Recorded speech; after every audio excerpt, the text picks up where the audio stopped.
welcome to your deep dive. Today, we're tackling your request. Came straight from you guys.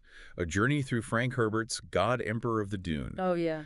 Buckle up, because we're talking millennia of history, a planet totally transformed, and a ruler who's walked a very blurry line between human and, well, God Emperor. And to guide us, we've got some seriously cool sources. Excerpts from God Emperor of Dune itself, a letter from Brian Herbert, Frank's son, and this academic analysis that's, well, it's skeptical but also kind of optimistic about stuff in the book. Like, it's weird. Like we're piecing together a puzzle, but the pieces are all from different boxes. Right. Let's start with this letter from Brian Herbert. What'd you take away from that?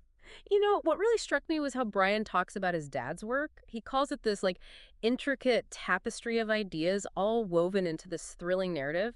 And he even admits, like, even HD wrestled with the themes in God, Emperor of Dune, especially Leto's Golden Path. Okay, wait, for anyone just tuning in, let's clarify. The Golden Path, it's Leto II's big plan, his vision for humanity surviving.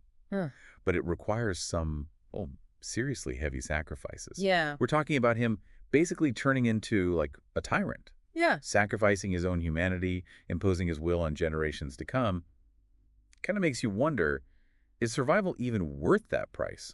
It's a question Frank Herbert definitely wants us to think about. And that's where this academic source throws in a curveball, see, by analyzing these stolen journals. They say they're written by Leto II himself. Can you imagine reading the diary of someone who claims to be a god? Throws the whole idea of a reliable narrator right out the window. Okay, that's a whole other level of fact-checking. But it's also what makes these journals so fascinating, right? Totally. What if they are real? What would that tell us about Leto II, his goals, his whole reign? Could they be a window into understanding, like, the mind of a god? Or, you know, are they just the ramblings of a tyrant who's lost it? Remember, Leto II, he's got those ancestral memories, the experiences of all his ancestors. Right. Imagine the sensory overload, the weight of countless lives, decisions, emotions, all swirling around in him. I can barely remember what I ate for breakfast, let alone the lives of every single one of my ancestors. It's no wonder Leto VI often seems so detached, so calculating. Right. It's like he's carrying thousands of years on his shoulders. Exactly. And those memories, they play right into his prescience, Mhm. his ability to see the future. This isn't just some mystical thing. It comes from the vast knowledge and experiences of all those ancestors, allowing him to strategize on a scale that's, well, kind of hard to grasp, you know?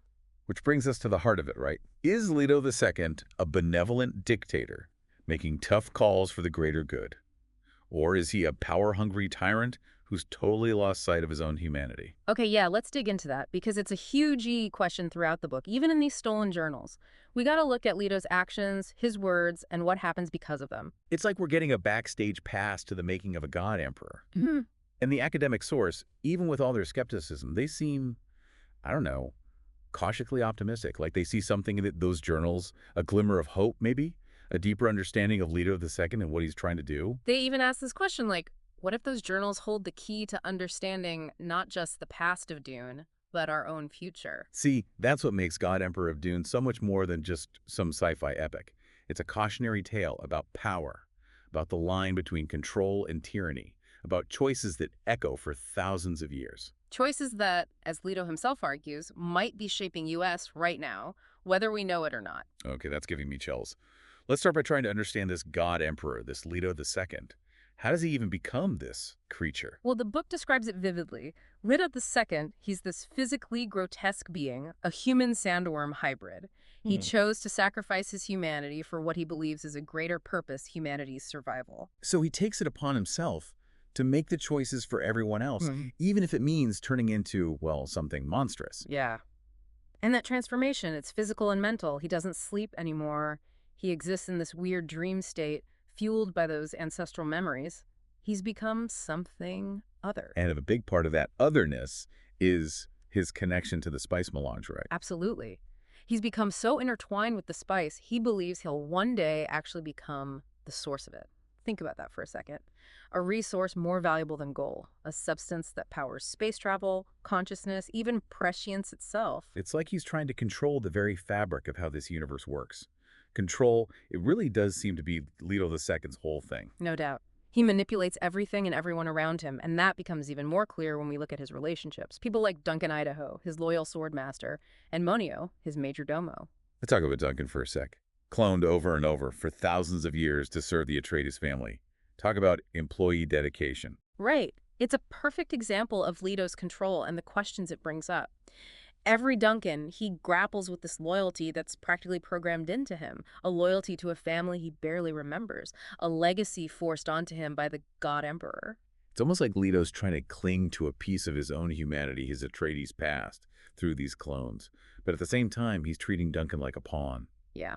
And then there's Monio, a man torn between his own ambition, his love for his daughter Siona, and this duty to the God Emperor. Talk about being caught in the middle. Monio, he sees the good in Leto, the potential. But he also sees the ruthlessness, the manipulation. It's through Monio that we see the full extent of Leto II's control, how he manipulates people's loyalty, their fear, even love, to make sure his golden path stays on track. So even the people closest to him, they're all just tools Mm-hmm. to be used for this grand plan. It's harsh, but Yeah. yeah. Leto justifies it by saying he's acting for the good of humanity, but at what cost, right? And who is he to make that choice for everyone? Frank Herbert, he doesn't shy away from those tough questions. He makes us confront the darkness that can hide even in the best intentions. And this is where things get really interesting, because into this whole web of power and control, Frank Herbert throws in Siona. Who is she in all of this? Oh man, Siona's fascinating. She's like a whirlwind of rebellion in a world that's basically suffocating under Leto's control. She embodies everything he's trying to suppress: free will, independent thought, the chaos that's just part of human nature. And she terrifies him. Because he can't control her, she's immune to his prescience. It's like she's this wild card he never saw coming in his meticulously crafted plan. Exactly. She throws a wrench in the works, and that's what makes her so compelling. Siona embodies this idea that no matter how much control one person tries to exert, there will always be people who resist, who fight for the right to make their own choices. And then there's that whole forbidden romance between Siona and Duncan, Idaho. Frank Herbert really throws a grenade into the mix. What's going on there? I think it really highlights that fundamental tension at the heart of Leto II's reign. Can you really have peace and stability without individual freedom? Or does suppressing those natural human impulses just lead to a different kind of chaos?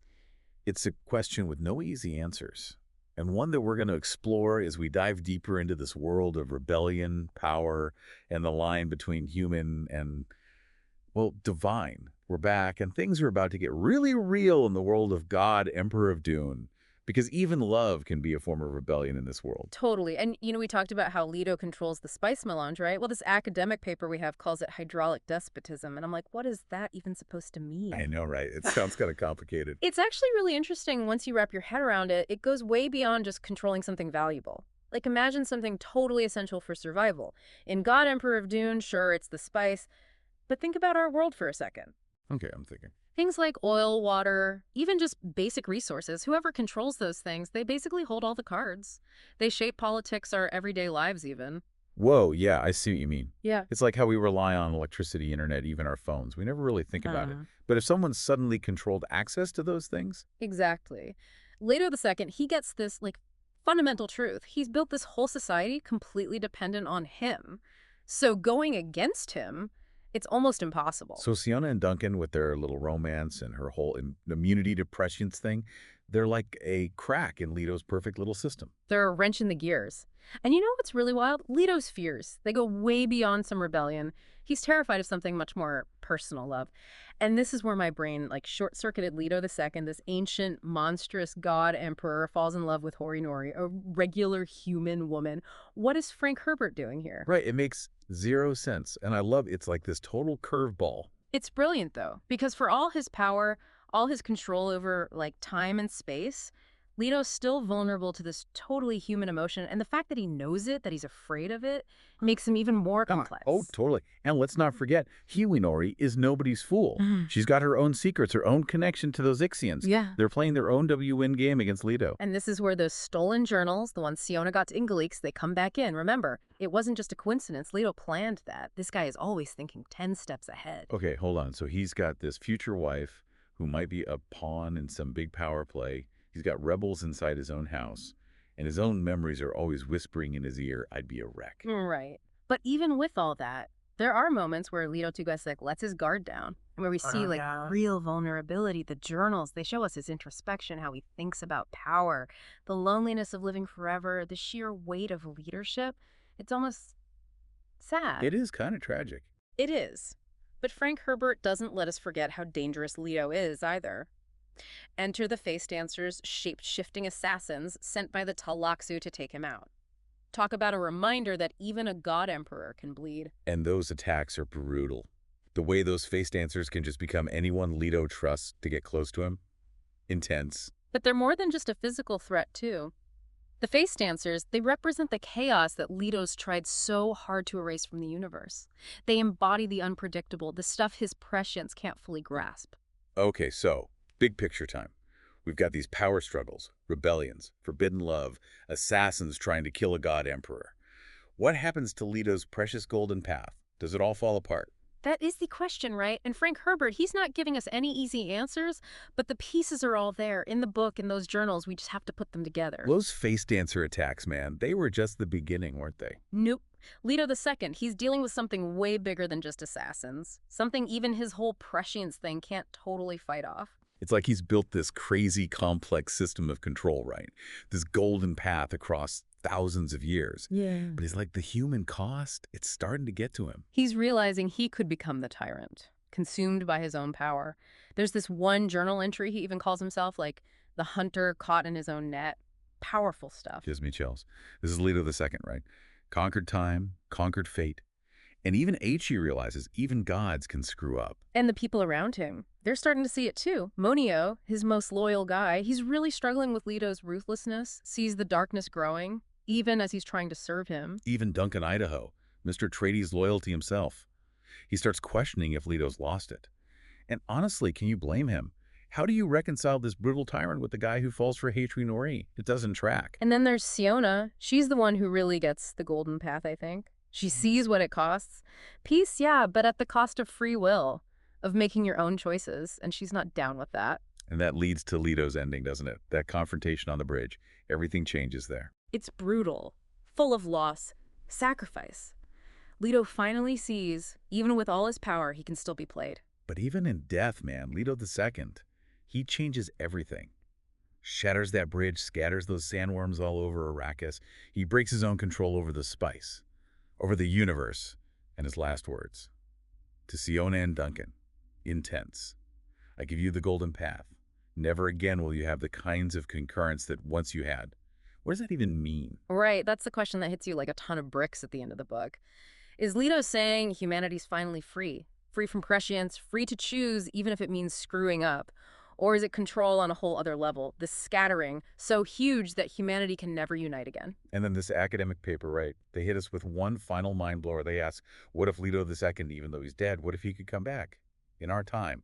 The thought is both exhilarating and terrifying. That's Frank Herbert for you, though. Yeah. God, Emperor of Dune isn't just a story. It's like holding up a mirror to our own anxieties about power, about control, about choices we make when the future is uncertain. So what does this all mean for us? Us sitting here right now. What choices are WE making? That'll echo for generations.